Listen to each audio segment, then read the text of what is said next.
Good afternoon and welcome to another episode of Live 605. I'm your host, Sensitivities, aka Shave the Man.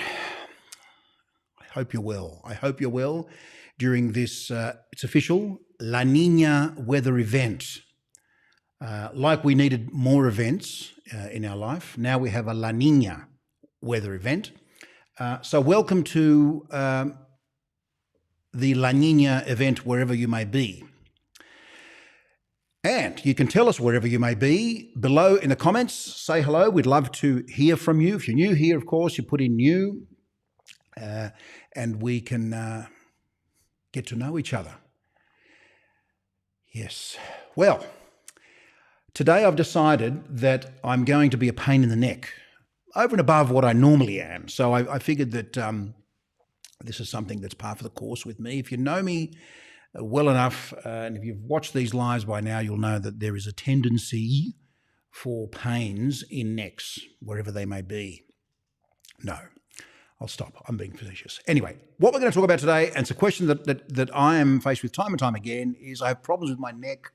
I have razor bumps, razor burn. We'll go through all of that, the sort of strategies that you can employ to ameliorate those conditions. If you've got a problem, and let's face it, most people have at one stage or another had problems on the neck, and so this is something that that we'll be talking about. There's a couple of newbies, some people that have just started wet shaving and have been communicating with me via DM and email about the particular issues that they are experiencing in regards to their neck.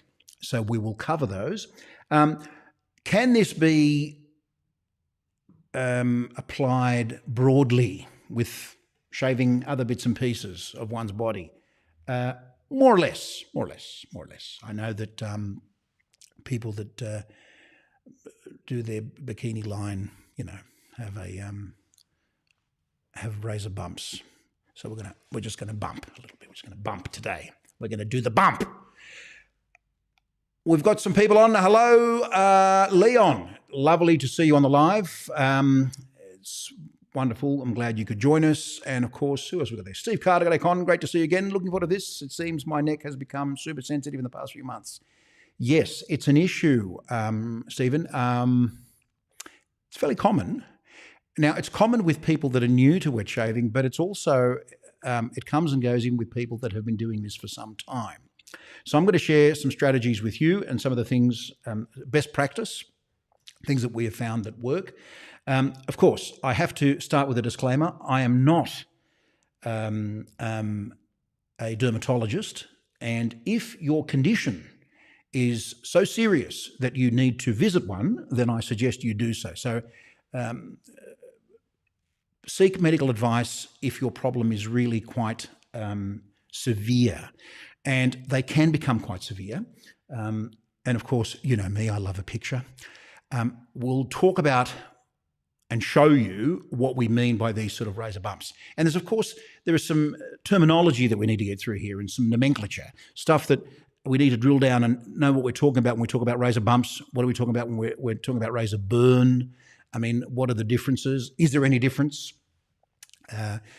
The term for razor bumps, you might love this, is pseudofolliculitis barbae. Now, of course, the barbae refers to the beard, but pseudo. So it's not a true folliculitis. Remember, anything with itis means inflammation. So we're going to look briefly at what pseudofolliculitis generally looks like. Now, there are cases that are quite severe, as I said, and people that have dive in and out of anatomy and physiology books, because I know there are some people out there that love doing that love looking at books of diseases and all sorts of things, will probably find this a walk in the park. Anyway, what are we talking about? We need to know what we're talking about. We're talking about something that looks like this. This is very, very typical of pseudofolliculitis barbae, or what we call the good old razor bump. And you'll see that there are some red regions there on the side here. Yeah, look, it has arms. Isn't that great? Yes, I know. I realise that some people are about to have dinner or are having dinner, so I don't want to gross you out further. Now you can look at me and be grossed out by it. It's a problem. It's an issue.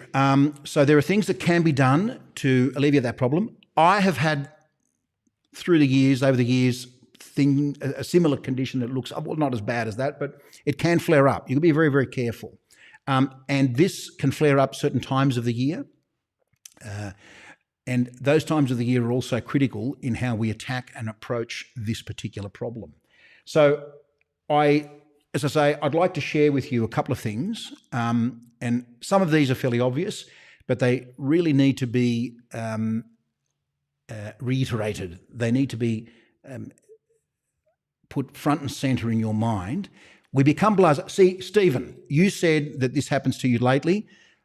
What happens is it's like driving a vehicle. If you've been doing it for years, you get in, you have a feel for the thing, you know what you're doing, but there are lapses that can occur because you know what you're doing. I think it's a familiarity that sort of breeds this kind of laissez-faire attitude. Not that I'm suggesting you're laissez-faire, Stephen, far from it. But we need to be mindful about these things. So, first and foremost, this is key, and I know men are now warming to this idea.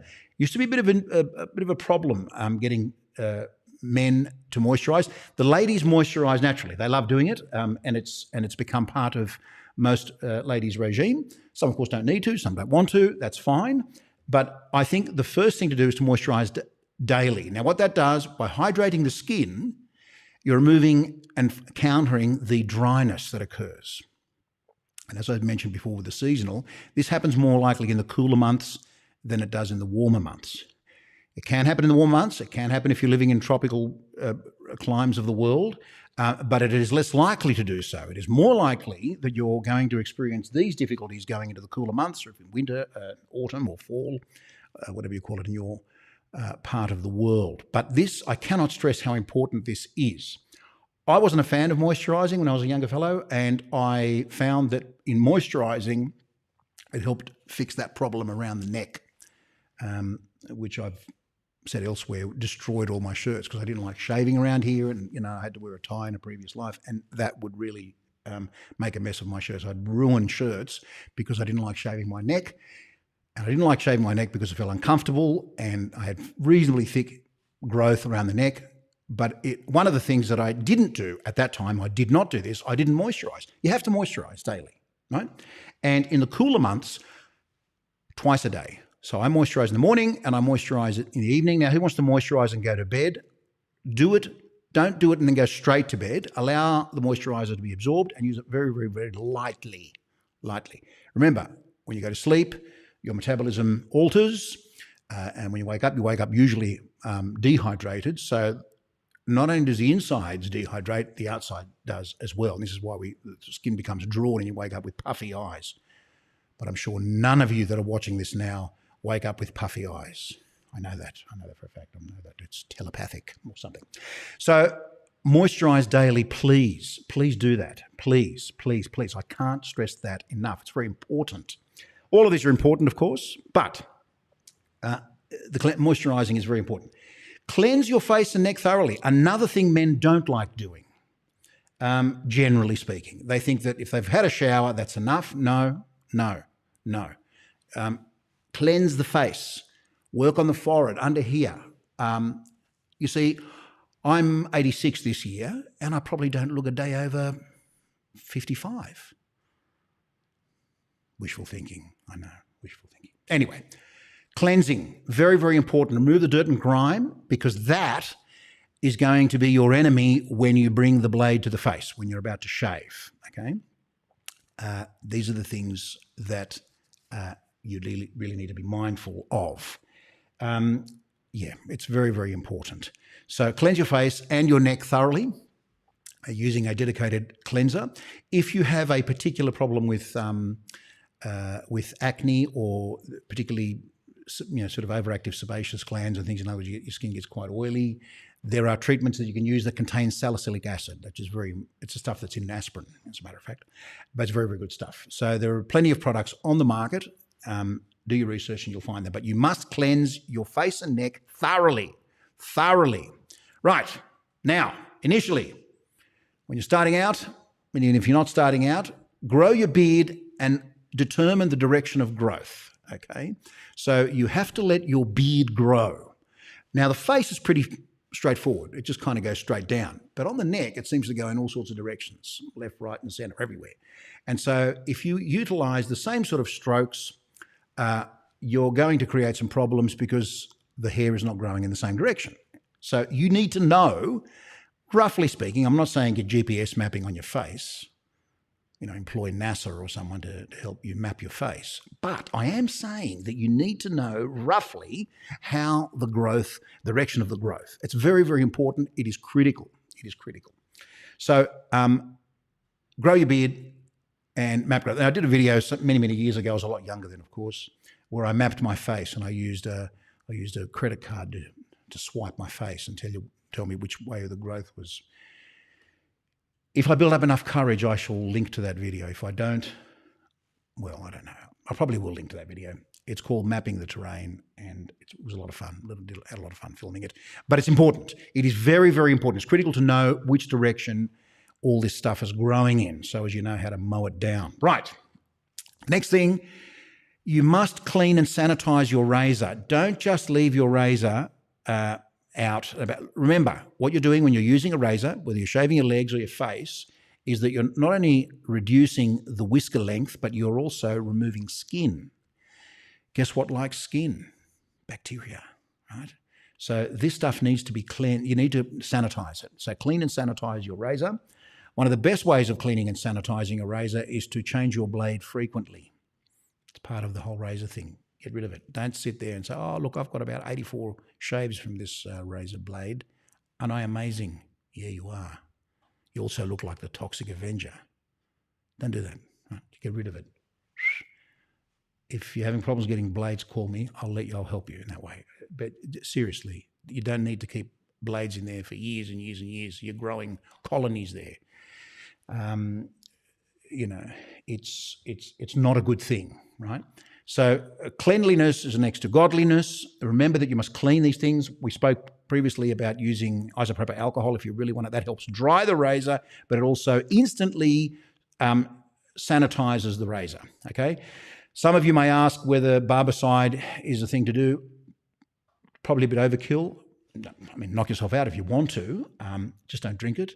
And use it in a very, very dilute, 1 in 25 dilution, and that will definitely sanitize it. So that's another thing. So we're looking at cleanliness. We're looking at hydrating. We're looking at cleaning your face. So all this is clean stuff, right? This is very, very important. So we've got the cleaning of the sanitizing of the razor. Okay. Please let me know if you've got any questions. Put them below, and we will address them as soon as possible. Now, spend time on pre-shave and building a good slick lather. Again, fairly obvious, but we forget these things. By pre-shave, I don't mean going out and spending money on a pre-shave. That can help, and it does help, and it's helped many, many people. By pre-shave, I mean all the things that happen before you shave. By pre-shave, in this instance, I mean all the things that you do before you build a lather and put it on your face, or before you build a lather and shave your legs, your armpits, or whatever it is you're shaving. Pre-shave is very, very important. Prep is very, very important. This is, known as prep in some circles, but I'm not going to call it prep here. I'm going to call it pre-shave stuff. And then build a good slick lather.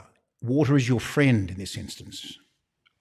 Dial it in. Have a look at how much water the product needs and spend more time. Spend more time on building a good lather and getting the ratio of water to product right than anything else. Because once the rubber hits the road, you'll shave in no time. What are you going to do, sit there and take it really, really slowly? No, right? It happens fairly quickly. So the lather is the important thing. The pre-shave is the important thing. What you do before the shave is critical, okay? Critical. This stuff works, right? Now, people say, I want a baby butt smooth shave. Yeah. I'm wondering if you've seen any baby butts that look red and cut up and got leapers everywhere. No, you haven't. We're obsessed with getting this really, really, really, really, really baby butt smooth shave. It's not critical that you that you get an amazing shave. I tell most people, and I know the aficionados and the purists will say, I say 2-pass shave, leave the building. No, don't just leave the bathroom, leave the building, get out, go, face the day, right? So you go with and across, okay, a few touch-ups here and there, but don't push 3rd and 4th and 5th shaves. Why? You're going to get irritation. And you're going to splice more and more and more of the upper epidermis, and that will cause problems with follicles, as we saw in this diagram, right? You're going to get this sort of problem because you've cut beneath the skin, right? We want to avoid that. We don't want that. We want to avoid it. So don't go over the same area. When are you likely to go over the same area? When you think you haven't removed enough. I can still feel a rough bit there. Stop there, right? It's not an Olympic sport. You're not competing. You're gonna cause yourself more damage than good. And I will talk very briefly about mild razors versus aggressive razors. Most people that have been shaving this way for 5, 6, 7 years, 10 years, whatever, love an aggressive razor. Give me an aggressive razor, will you? Give me an aggressive. Let me have it. I want the aggressive razor. Why? It's a flex. What are you doing? Burnouts? No, right? The most experienced shavers will pick up a mild razor and they can make it sing, right? Here is the paradox. When someone starts, you give them a mild razor and say, here you go, don't cut yourself. Go very, very slow and use it. Then all of a sudden we say, no, this doesn't do anything for me. I need to go to the next level up. So you go to the next level up and you adjust to that, right? If your technique is right, you can shave with a mild razor and not get that irritation. So a mild razor, when you're inexperienced, you ready for this? Can cause irritation. Why? Because you're going over the same spot, wanting to get that baby butt smooth. I'm thinking of the AEST too, the feather. Oh, I've got this feather razor. It's amazing. It cost me $300. I feel really good now. I bought this razor and it's very, very mild. And you're feeling that it's not doing anything. So what are you going to do? You're going to keep going over the same area. Next thing you know, you've got patches here. No. Technique is important, yes, but insisting on getting that really, really, really, really smooth. Oh, I've got a 5 o'clock shadow 3 hours later. Good. More shaving for you tomorrow. Don't push it. Now, there's a slight caveat there. Unless you are in a position, either employment or whatever it is, or in the military or something, where you're being inspected daily for the baby butts. Someone runs up to you with a card and tries to make sure that you haven't got, that you've shaved correctly and it's been very smooth. There's no need to push for that baby butt smooth shave. Don't do it. Don't do it to yourself. You will get baby butt smooth shaves with experience and technique eventually with even a mild razor. If you do all the other things, moisturize, cleanse, pre-shave, all those other things will help you. But please try and avoid going over the same area over and over again. I think I've laboured the point a little too much. Now, what we've got here, get out of there. Avoid shaving. Where are we? Here we are. Slow down, slow down, slow down, slow down. Again, I'm running late.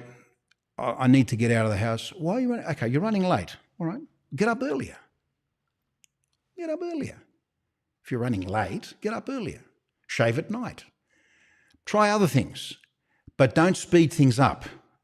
That's going to only end up with, you're going to end up with tears before bedtime. Slow down, please. Slow down and be quite deliberate in what you're doing. Visualize what's happening and what you are doing. Visualize it. Visualize this, right? Whether you want that. Visualize it. This is very, very important. Slowing down will help. Give yourself a little bit more time, okay?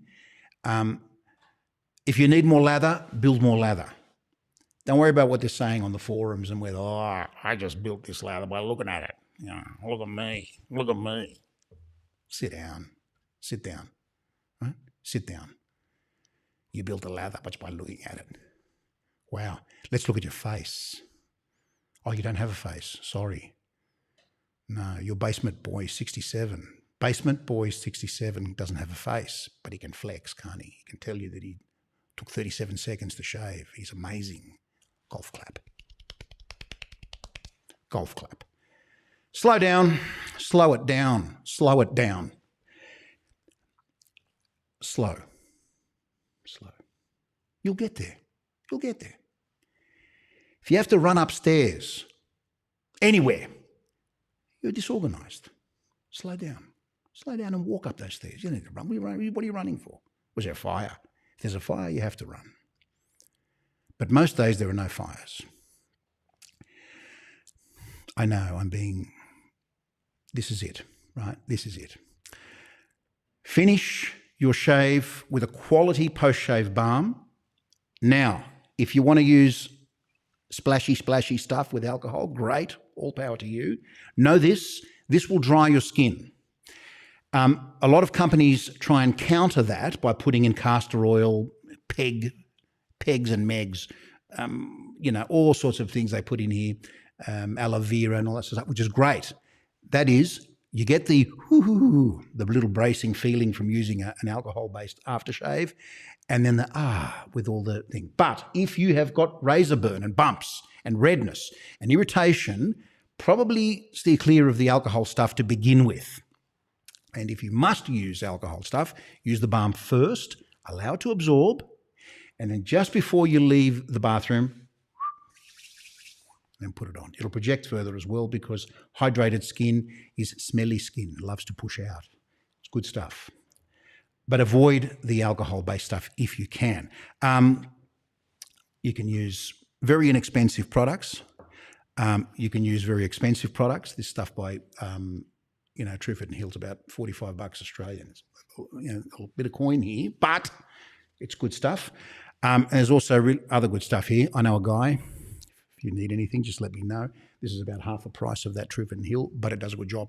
Twice a day, remember, moisturise.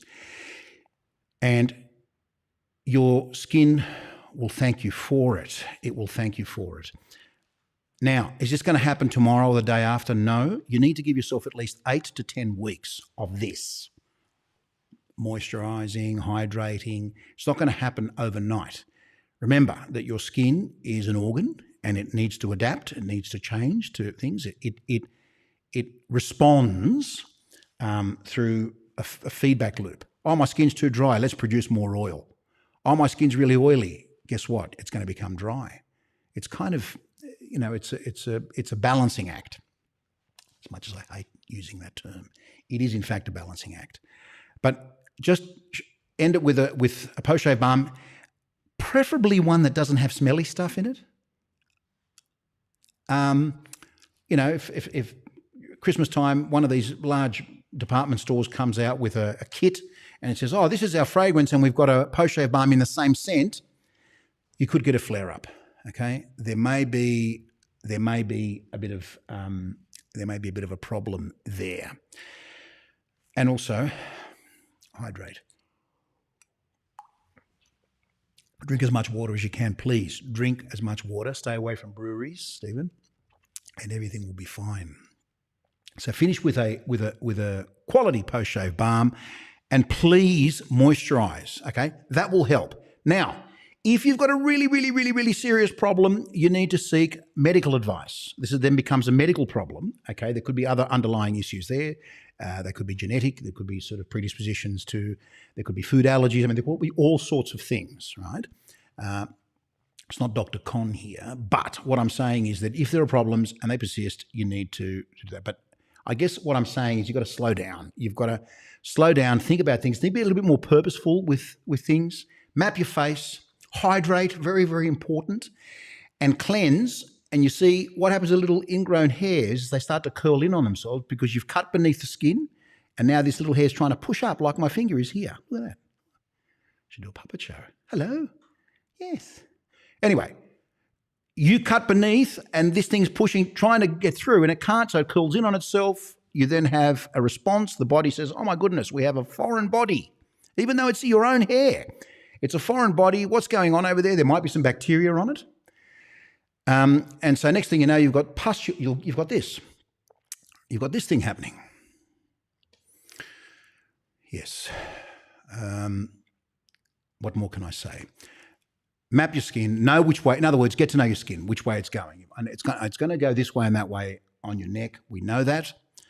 Hydration will help you a lot, moisturizing, making sure that you clean your face, making sure that you prepare, either using a dedicated pre-shave. But I would eliminate as many things as possible and just go really, really simple. Use the water that you're shaving with. Use that bloom water or whatever you want to call it, whatever it's called amongst all the cool kids these days. Use it and just start with that. Rub it, and then bring the lather to the face. Do we have any comments here? And I thought hot water was enough. No, Con. It is enough if you're having a foot soak or a cup of tea, but I don't know that it would be enough in preparation. Stephen has a mate who swears that when he would shave with mentholated soaps, he would get a less irritated skin. I know you're miles away, but is there any truth, possibility to that? Let me tell you how that would work, Stephen. So what mentholated soaps do, mentholated, mentha, these crystals, if they're placed in the soap, whether they're artificial menthol or not, provide it's a trick actually. It's a trick. The skin responds, feels cold, and tightens. When the skin tightens, what it does to a hair that's normally sitting like this is makes it stand to attention. So a mentholated soap, then, if you follow the logic, because it cools the face and your hairs stand on end, they present themselves to the blade and you can get a very good shave, yes. So I think there would definitely be truth to that. Look, I know people that use an alum before they shave. We've spoken about this before. You can use it if you're an electric razor shaver. Just use a bit of alum. That'll tighten the skin, it's astringent, and the hairs will stand on it. Same principle with the menthol. Although the chemical pathway is, again, it is an induced reaction and not truly cool. You get the sensation of the cold. But yes, absolutely. There's no reason that wouldn't be the case. And I know a few people that can use that. Rick says, can I apply sunscreen over the stray whisker balm? Yes, sirree, you can, absolutely. Because it's easily absorbed. It goes it passes the skin barrier and plumps up all those cells, the adipose cells in the upper and lower epidermis. And then what you're putting on top of that is a sunscreen with an SPF factor, hopefully of plus 30, hopefully. 15, try and push up higher. We're going to look at SPFs as here in Australia we move into the warmer months because they're actually quite an important thing. There's some products on the market which are a bit dodgy and they get all cakey and all that. And we had a conversation with Dr. Donner about that, and we'll talk about that in greater detail. But yes, you certainly can. Yes, Leon. Yes, exactly. Dr. Donner, Marcel said that back in your interview with a lady who said, drink water before you shave. Yes. Have you done that? Very helpful. Good. I'm glad. This is what I do. I spring out of bed like Julie Andrews and sing The Hills Are Alive with the sound of music. I don't really do that. But anyway, what I do, I get myself a glass of water, nice tumbler of water, and I drink it. Even if I'm not really feeling like it, have water.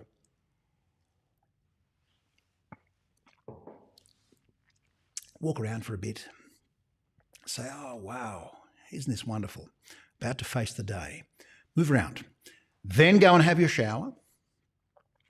And you'll be hydrated inside and out, which will give you a better shave. I know it sounds fanciful, and I know it sounds like it's a bit of a stretch. It's not. It's true. It is true. The body tells you, your body tells you what it needs, and it needs water. It's very, very important. Thank you, Leon. Thanks for your contribution. I actually appreciate that. I'm glad you brought that back into the mix. Who else do we have here? The man, the myth, the legend. Who's that? Who dat? Wonder who that is, that man, that myth and the legend. This guy's pretty hit and myth. They're dad jokes, aren't they? I've got to stop all the... You know what? There's a YouTube guy that I watch, and he's all these puns and jokes. I just say, shut up. Just shut up. Don't give me puns and dad jokes. And what am I doing? I fall into a trap, I tell you. It's a trap. I don't think it's live. Oh. Yes, I'm a hologram. Isaac Asimov warned us of this. Part of the foundation. Oh, it is. Good to see you. Yes, we are live. Yes, we are. Look, I wish I could actually beam out a hologram of myself and terrorise people that way. But anyway, it is what it is. What makes me feel ill? Is there anything else I can drink? Abby. Don't drink Red Bull. Just don't drink Red Bull. Probably don't drink alcohol, but it's in the morning. When you say it makes you feel ill, like you just think, wake up in the morning, I don't want to drink water. Is that what it is? You don't want it? Well, if you can somehow have... Are you shaving in the morning, Abby? I'm just wondering. I don't know. Anyway, it's very nice to see you on the live, Abby. Yes, do we have any other questions? Any other questions?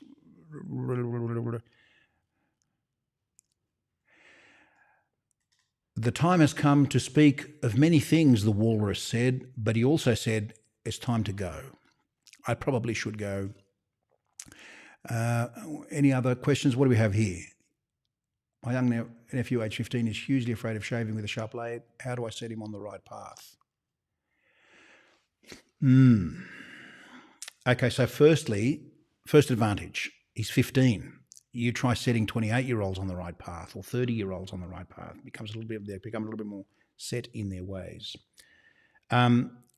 Firstly, I mean, I don't know what the young person is shaving with now, whether they're using a cartridge razor. But what I would suggest is to actually invest in a mild razor, or at least a moderate razor, and supervise the shave, but do not get them to do the whole shave with a DE. For example, have whatever it is that they use nearby and say, right, we're only going to do a cheek, just this cheek here, right? Lather up. I presume that lathering is no issue. There's no issue with lathering or anything like that, and with prepping. So we can do all that stuff prior to bringing the blade to the face and just say, look, we're going to shave with two of these things today, cartridge, if that's what he shaves with, and also this DE, and we'll try it.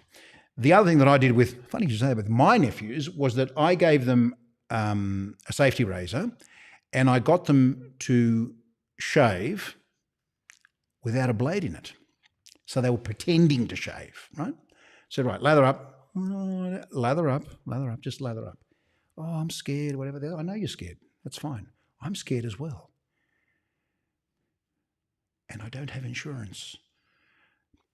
But I said, right, lather up, take the blade, and let's go. How's it feel? Oh, it feels pretty good. Okay, right.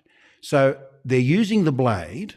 It's like with a blank. There's nothing in there, right? They're using the safety razor, and there's nothing in there.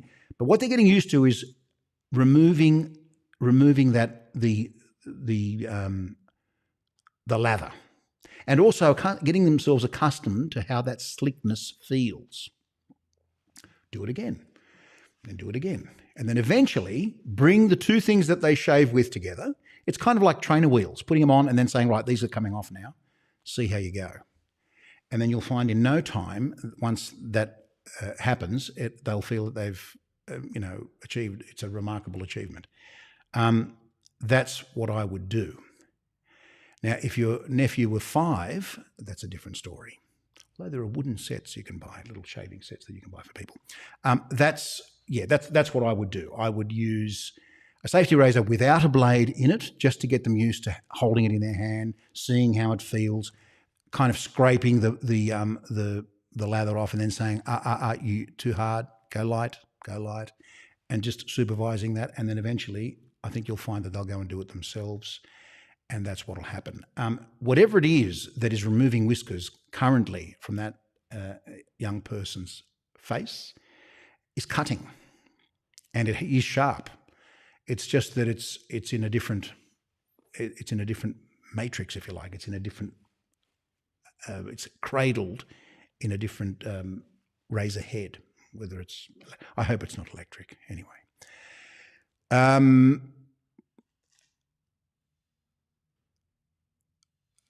Abby, gin is the same. Yes, John, thank you. It is the same colour, absolutely. Maybe you could try some gin. Is witch hazel a benefit of bumps, and is scented or unscented better? Okay, so generally speaking, if you have sensitive skin, try and stay away from the scented stuff initially, right? Witch hazel is great, but what witch hazel does is it tightens the skin, right? So it tightens the skin, and it's an astringent, and also helps with, sort of mild antiseptic quality, but it actually tones the skin. If you use a witch hazel, let's say you put a witch hazel spritz, or you put it on your face at night, finish it with a moisturiser, because witch hazel can dry you out, unless of course, and there are brands out there that actually have aloe vera in them, and all, so on and so forth. The scent is adding a variable which may cause irritation. So start with no scents, see how you go with that. If you can, there are non-alcoholic witch hazels, there are alcoholic witch hazels, there are aloe vera, ones with cucumber, tomatoes, guacamole, habanero sauce, Tabasco. There's all sorts of. No, there isn't. Please don't go looking for a habanero witch hazel. Right. It's an electric shave my nephew was using, not with much success, so thanks for this. Look, I hope it helped. Look, it's hard. It's very hard. What I would say, though, is use a bit of alum. If they're using an electric shaver, again, to tighten the skin, tobacco is a really good product, but you don't want to bring tobacco into a 15-year-old's life. They've got enough problems as it is. They're thinking about other things. But if you brought tobacco into the equation, tobacco does this beautiful pre-electric shave, which contains witch hazel, Hamilelis. Very good for creating that astringent effect, and that tightens the skin, which makes the hair stand on end, which will give a better electric shave. But I hope that helps. It's a difficult one. But yes, that is it. I think it's time for me to go, because now it's just all gibberish. Thank you. Really appreciate you joining us in this live, where I will put up that mapping your face video. It's a YouTube video, so I'll put a link to it. I'll do it on Facebook, and I'll also put it in the comments of the Facebook videos, and then you can knock yourself out with that. But don't come back at me with comments about, it was a while ago now, Con. It was a while ago. A long, long time ago. Thank you, Leon. Really appreciate you joining the live. Thanks to everyone. And until next time, you've got to stay smooth, right? Either shave it off or keep it nice. We'll see you in the next video. Bye-bye.